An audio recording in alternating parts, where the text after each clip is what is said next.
where the traditions are much more established. In that part of the world, there was just a melting pot of traditions. In a way, although his conditions of his birth were very unfavorable, they were the only conditions that could possibly have given him this extraordinary early insight into the diversity of traditions, which enormously interested him, and his great thing was to try to find what was the root of all the traditions. How did he manage to finance these long travels? It doesn't cost much to travel in the East.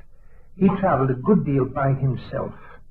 And sometimes he spoke of it as being really very largely a solitary search, but he also referred to a group that was formed when he was about 14 years old, which he joined as a boy through contact with a Russian prince. And this group, which gave themselves the name Seekers of the Truth, he describes 3 or 4 expeditions that he went with them. Now, the Prince Louvovietsky was himself a very rich man, and undoubtedly they financed the travels, and even Gurdjieff was paid to go with them as interpreter and guide and so on. But when he traveled alone, he traveled just, as they say, off the land. He would find ways of making money wherever he went. He was extraordinarily adroit at doing that. He wouldn't need any finance. Even I have traveled in the East without money, and it's not a difficult thing to do. But he could do infinitely more. There was no problem for him. When he was in a big group, the Seekers of the Truth, the older members of the group financed it. When it was alone, he just traveled, making his money as he went, and when he was out of money, he'd stop for a couple of months in a place and make money and then go on. You said earlier that it was general for Armenian boys of 11 years old to travel. But what were the further motivations for Gurdjieff's journeys? You have to understand that all young people have questions, and their questions are not answered by their parents and teachers. Many of them would like to go out and find the answers for themselves. I'm sure that this is true especially for the young people of the present time. They're just not satisfied with the answers that are given to them, and he wasn't satisfied. He saw extraordinary things happening in front of him.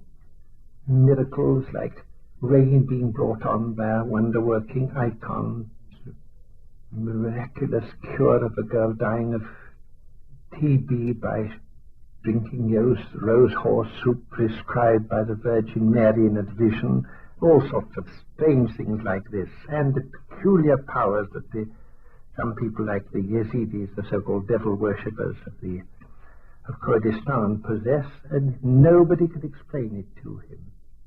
Nor could he feel that there was any sense in the way that people were living. He was very oppressed by the artificiality and falseness of the social life around the Russian garrison, by the absurd antics of his own peoples trying to ingratiate themselves with the Russians, and he wanted to know what life was about.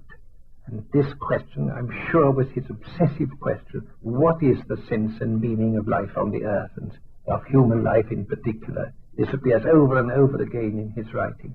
I must know what life's about. If I can't get it from the people that I know, if I can't get it from books, then I must go on until I find people who can give me an answer. And it was this search for someone or some group somewhere who knew something. He also became convinced that much more had been known in the past, but it was badly recorded in books, and he felt that somewhere there would be still preserved traditions. It was in search of that. But not only in people. He spent a long time in Egypt trying to decipher the secrets of the pyramids, and in Babylon particularly, where he became more and more convinced that in old Babylon a great knowledge had existed which had since been lost, and which he was searching for. he had traces that it had existed, the secret society, the Sarman Society, founded long way back in the time of Sargon the Great, and that this society, he convinced somewhere still existed. And he and an Armenian friend of his, Bogosian, went in search of it, and they found traces. In the end, he found many things, but if you are asking the motive of his search, it was undoubtedly that, somehow or other and somewhere, to find people who could give him some clue to this question. What is the sense and meaning of life on the earth? I think somewhat about 1908, he finally came across the source that he was looking for, that is this Sarman Society, in Turkestan, somewhere in the not far from Bukhara, and probably in the great caves that there are north of the Sirdarya River. Could you explain more about the Sarman Society?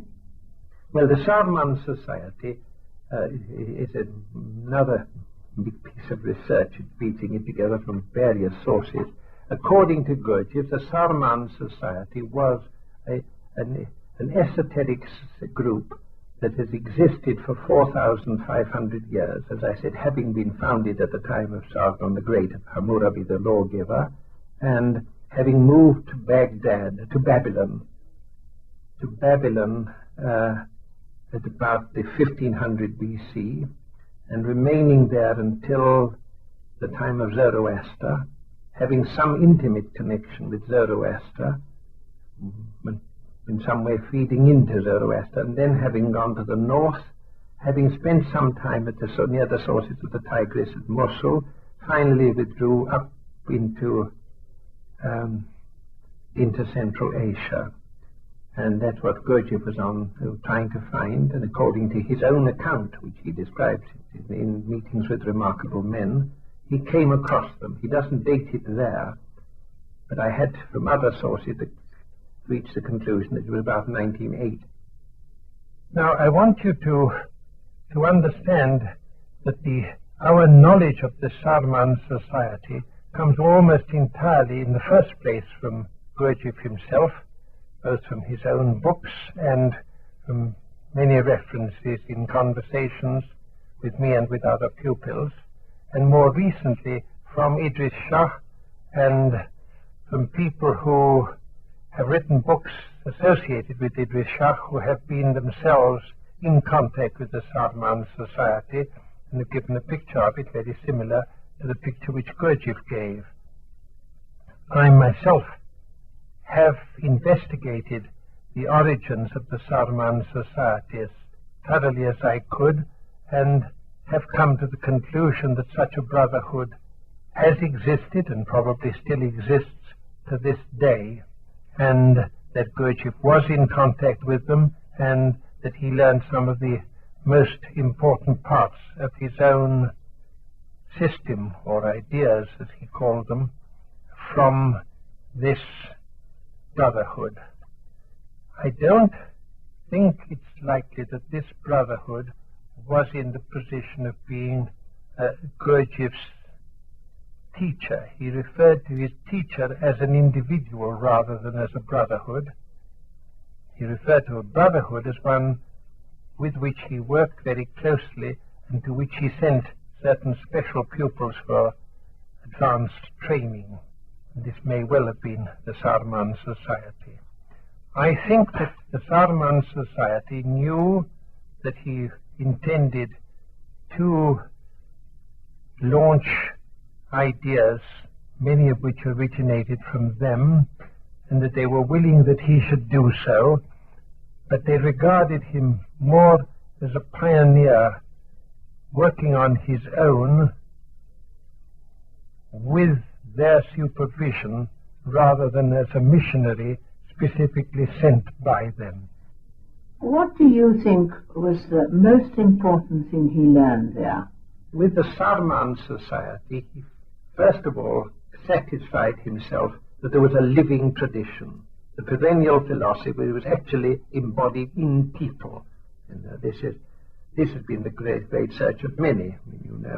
Aldous Huxley's perennial philosophy and many others, all the indirect evidence that there has been a tradition, and all people like René Guénon and so on.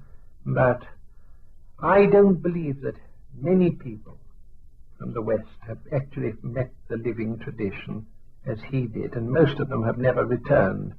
His friend remained there and didn't wish to return, and none of them. But he found there the knowledge of certain laws which he knew existed, but which he'd never been able to get fully, what he called later the laws of threefoldness and sevenfoldness. He found certain secrets as regards the transformation of man, certain predictions as regards the future of the human race, and the role of the masters of the schools in preparing the future. And he felt that his task was to go and open the way. You've been talking about Gurdjieff's search. At what stage did he begin to give out the knowledge he had acquired? So far as I can make out, I've had enormous difficulty in reconstructing his life. It has been really one of the most fascinating pieces of research I've ever undertaken. I had to study a great deal of the topography of the Central Asia and the history of it, and all his own writings and everything that I could remember of what he'd said in conversation, and just occasionally his little documents that he put out, like the prospectus of the Institute that he started in Turkey, in Istanbul, in 1920. And he gave me a copy of this prospectus and said that he had started it all in Tashkent before the war in 1909, and that really gave me the clue to putting the various things together. From 1909 to 1911 or 12, he remained in Asia. Then he decided that he'd have to do it on his own. Before he started to organize something of his own, when he joined various movements, like the Theosophical Society and so on, it was very flourishing in those days, it was after Blavatsky, of course, and he tried to find people with whom he'd be able to work in that way. And of course he had this remarkable knowledge that he'd acquired in the course of his travels, and perhaps mostly with his visits to these special centers like the Salman Society and Artigan and others. He was not able to find at that time people who really had the kind of understanding or the determination to follow him. I mean, he set very high standards in that way, and his group of seekers of the truth, which by that time had disbanded, were people of great determination, as he said, and also that he was finding in the Theosophical Society and so on, people rather of one type, of that kind of theoretical searcher. And therefore he must set up his own institute. And from the earliest moment he went to Russia, went to Moscow, and he started it there. He was undoubtedly brought up to Petersburg. He did meet people connected with the imperial court. I'm pretty confident he was personally presented to the Tsar, and somewhere at that time he met his wife, the Polish lady, Madame Ostrovska, very beautiful and remarkable woman. I first saw her in 1920 in Istanbul, and he loved her dearly. And she died of cancer in 1926. That was his great tragedy, that he was not able, as he'd hoped he would be able to cure her. But she had no children. So he's only got his nephews and nieces of his own blood left there, except his natural children, of course. But he had to leave Moscow. With the October Revolution, he had to get away from. They went down to the Caucasus. He remained there for a couple of years, and Then he saw that everything was going to collapse in the Caucasus, the Georgian government